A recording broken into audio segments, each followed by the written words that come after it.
So hello and welcome to this webinar, which is run by URM and BSI, and we're looking at transitioning to ISO 27001-2022 with a specific focus on lessons learned from those organisations who transitioned early.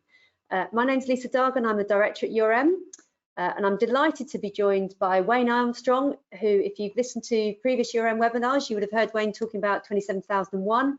He's one of URM's senior consultants, and Tom Harrison, who's partner manager at BSI and has been overseeing and involved in numerous transitions. So let me just take you through the agenda.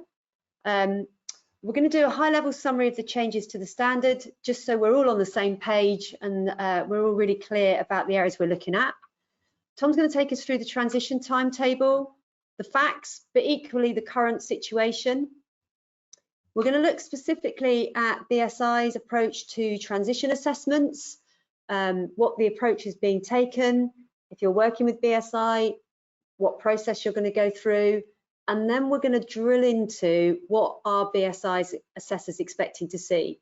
Now, Tom, I know I haven't introduced you, but just if you could, Kerry, am I right in saying that BSI are the largest 27001 certification body in the UK?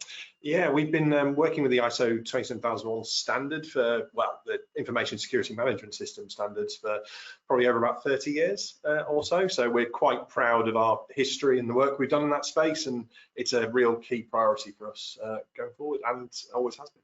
Fantastic. So thank you, Tom. So we're using BSI almost as the lead from this perspective, and I think whichever assessment body you're at, you're going to understand a lot from what the assessors are expecting to see. We're going to look at lessons learned from early transitions. There's some really key points to come out there, and then dive into common mistakes and challenges. There's going to be time at the end for your questions, but please, as we go along, if you have got any questions, do ask them. If we can take them as we go through, we will do, but please, ask the questions and then we will address them as soon as we can. So introductions. Those of you that aren't familiar with URM's a consultancy and training organisation in looking at information security, data protection, business continuity, risk, governance, those areas. Our hero product, as the marketing people like me to say, is 27001 and 27001 certifications, and we have over 300 certifications in the last 3 to 4 years alone. We're probably reaching 400 or 500 certifications overall. And the key thing from URM is not only have we got a team of experts who've got a lot of experience, they've worked both sides of the fence, so they're probably sat where you're sitting now thinking about, okay, how am I going to approach that? They've had those situations, but equally they're very passionate, very enthusiastic about that, and that's a catching situation. Wayne, I'll introduce you, Wayne, specifically. Wayne's been involved with information security since 2001. Is that nearly 23 years now? And he has been the head of information security previously. He is a 27001 lead implementer, lead auditor. He's also a QSA in terms of understanding integration. Wayne is a risk specialist and the lead trainer on the CISMP and PCIRM courses, which are information security and risk management courses. So as well as knowing his stuff really well, Wayne's fantastic at knowledge transfer and getting that across. So Wayne, thank you very much for taking the time to join us today.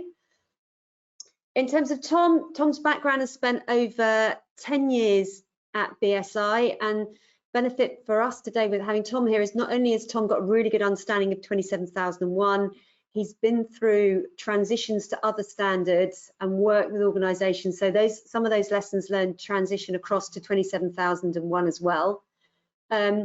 Key, I know that Tom has been spending the last few months working with a number of cybersecurity groups in particular, talking about information security 27001 and how that maps. And Tom manages overall the BSI Associate Consultant Programme. Now, Tom, for those people that aren't familiar with BSI, can you just give an overview? And also, Do BSI write the standards or do ISO write the standards? Could you just give us a bit of an overview, please? Yeah, and that's a really good question, actually, Lisa. It's probably one of the big misconceptions we've got about BSI. So BSI, for those of you who aren't familiar, are the British Standards Institution. We've got a few kind of major arms to what we do as an organisation. So the one we're probably best known for is our activities as what's called the UK's national standards body. So we are the only organisation that can write and publish British standards, PAS documents, and we also represent the UK at the international level on ISO committees. However, it is quite literally the writing and the publishing is our activity. The requirement for a standard isn't determined by BSI. That's driven by industry for industry. So what happens is usually someone in industry will come to BSI and say, we're facing a particular problem. And actually what we want to do is get together everyone around the table and find out what the national best practice for solving that situation or problem looks like.